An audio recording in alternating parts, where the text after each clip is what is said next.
Good morning दोस्तों। आप सबका स्वागत है हमारे नैनीताल रिसोर्ट ट्रिप पार्ट 4 में। आज हमारी सुबह इस खूबसूरत नज़ारे के साथ हुई। सुबह सुबह कमरे की बालकनी से बाहर का व्यू देखकर सारी थकान गायब हो गई। चारों तरफ हरियाली, पहाड़ों की ठंडी ठंडी हवा और पक्षियों की चहचहाहट। ऐसा लग रहा था जैसे दिन की शुरुआत इससे अच्छी हो ही नहीं सकती। थोड़ी देर बाद बच्चे भी उठ गए। उठते ही दोनों ने मस्ती शुरू कर दी और एक दूसरे के पीछे भागने दौड़ने लगे। फिर मैंने दोनों बच्चों को नहलाया, अच्छे से तैयार किया और खुद भी रेडी हो गई क्योंकि वह बारी थी पेट पूजा की। आज नाश्ते में हमने गर्मा गर्म पूड़ी और आलू की सब्जी मंगवाई। नाश्ता किया। नाश्ता करने के बाद हम निकल पड़े कॉर्बेट वाटरफॉल की ओर। रास्ता इतना खूबसूरत था कि सफर कब कट गया पता ही नहीं चला। चारों तरफ हरियाली और पहाड़ों के घुम हमारे रिसोर्ट से इसकी दूरी लगभग 10 किलोमीटर की थी और कार से वहां पहुंचने में करीब 15 से 20 मिनट का समय लगा। और दोस्तों, आप में से कई लोग सोच रहे होंगे कि मैं कैमरे के सामने आके व्लॉग क्यों नहीं करती। तो इसका कारण मैं आपको बता देती हूँ। अभी मेरी बेटी सिर्फ 1 साल की है और ज़्यादातर वो मेरी गोद में ही रहती है। ये सारे वीडियोस शूट मैंने उसको अपनी गोद में लेकर ही बनाए हैं। तो ये जैसे कि आप जानते हैं कि वीडियो बनाते समय आसपास का कितना शोर शराबा होता है, कभी बच्चों का, कभी ट्रैफिक का। इसलिए मुझे यही सही लगा कि ऐसे ब्लॉग्स को इसी तरह शूट किया जाए और ऐसे एडिट किया जाए। लेकिन हाँ दोस्तों, जल्द ही मैं कैमरे के सामने आकर ब्लॉग बनाना शुरू करूंगी। फाइनली हम पहुंच गए कॉर्बेट वाटरफॉल की एंट्री पर। टिकट लेने के बाद पार्किंग तक पहुंचने के लिए 5 से 7 मिनट का रास्ता था, लेकिन ये पूरा रास्ता धूल और मिट्टी से भरा हुआ था। गाड़ी चलाते समय धूल इतनी ज्यादा उड़ रही थी कि शीशे बंद करने पड़े। धीरे धीरे धीरे उस कच्चे रास्ते को पार करते हुए आखिरकार हम पार्किंग एरिया तक पहुंच गए, लेकिन वहां पहुंचकर देखा कि पूरी पार्किंग लगभग फुल थी। जैसे तैसे करके हमें अपनी गाड़ी पार्क करने के लिए जगह मिल गई और फिर शुरू हुई झरने।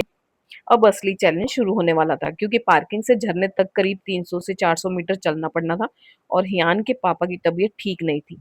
फिर भी उन्होंने हिम्मत नहीं हारी। हम धीरे धीरे चलते हुए आगे बढ़ते चले गए। इतनी ज्यादा भीड़ थी कि लोग पार्किंग से थोड़ी सी दूरी पर ही अपने बच्चों को नहला रहे थे। पूरा माहौल किसी पिकनिक स्पॉट से कम नहीं लग रहा था। करीब 150 मीटर आगे एक स्विमिंग पूल जैसा एरिया था। वहां इतनी ज्यादा फिसलन थी कि एक पल के लिए लगा कि भाई आगे जाएं या वहीं वहीं से वापस लौट जाएं। लेकिन हमने हिम्मत नहीं हारी। कहीं कहीं सीढ़ियां चढ़ने वाला रास्ता था तो और कहीं उतरने वाला रास्ता था। यान के पापा की सच में हालत खराब हो रही थी, लेकिन उन्होंने एक सेकंड के लिए भी रुक के आराम नहीं किया। और फिर फाइनली हम पहुंच गए उस खूबसूरत झरने के पास। सामने बहता हुआ साफ पानी, चारों तरफ ऊंचे ऊंचे पहाड़ और हरियाली। नजारा इतना खूबसूरत था कि बस देखते ही रह जाओ। वहां हमने थोड़ा समय बिताया। हियान के पापा ने कहा कि इतनी मेहनत से यहाँ तक पहुंचे हैं तो कुछ यादें भी बननी चाहिए। फिर उन्होंने वहीं सिर्फ अपनी एक दो फोटोज क्लिक करवाई और फोटो क्लिक करवाने के बाद हम वापस उसी जगह आ गए जहाँ छोटा सा स्विमिंग पूल बना हुआ था। यहाँ बच्चों के लिए अलग पूल था और हमें काफी सेफ भी लग रहा था। तो फिर क्या था, हियान और उसके पापा पानी में उतर उतर गए और जमकर मस्ती करने लगे। फिर मैंने सोचा मिशी को भी थोड़ी देर पानी में मजा कराया जाए, लेकिन ये मैडम मेरी गोद से उतरने के लिए बिल्कुल तैयार ही। जैसे ही मिशी को पापा को दिया और तुरंत रोने लग गई। मुझे मिशी को वापस गोद में लेना पड़ा और उसके मैंने कपड़े चेंज करे। तब तक हियान और उसके पापा दोनों ने कपड़े चेंज कर लिए। तब तक हम सबको अच्छी खासी भूख लग चुकी थी, इसलिए हम वापस पार्किंग एरिया की तरफ आ गए। वहीं आसपास खाने पीने के लिए कोई छोटे छोटे स्टॉल और दुकानें लगी हुई थी। तो वहीं कॉर्बेट फॉल रेस्टोरेंट में रुककर हमने गर्मा गर्म मैगी और ठंडी ठंडी कोल्ड ड्रिंक का मजा लिया। इतना घूमने के बाद मैगी का टेस्ट सच में और भी ज्यादा अच्छा लग रहा था। इसके बाद हम वापस अपने होटल की तरफ निकल पड़े। होटल पहुंचते ही सामने का नजारा इतना खूबसूरत था कि मैं उसे कैमरे में कैद किए बिना रह नहीं पाई। पहाड़, हरियाली और शाम का शांत माहौल, सब कुछ बहुत सुकून देने वाला लग रहा था। थोड़ा आराम किया, फिर हियान कहने लगा मुझे पूल में खेलने जाना। जब पूल की हालत देखी, इतनी गंदी स्मेल आ रही थी और इतना गंदा पानी, फिर उसे देख कर हम वापस अपने रूम में आ गए।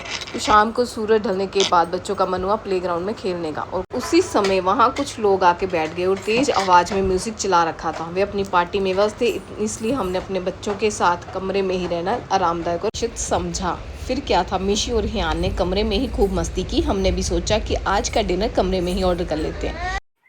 आज के डिनर में था कढ़ाई पनीर, बटर नान और प्याज और हरी मिर्च।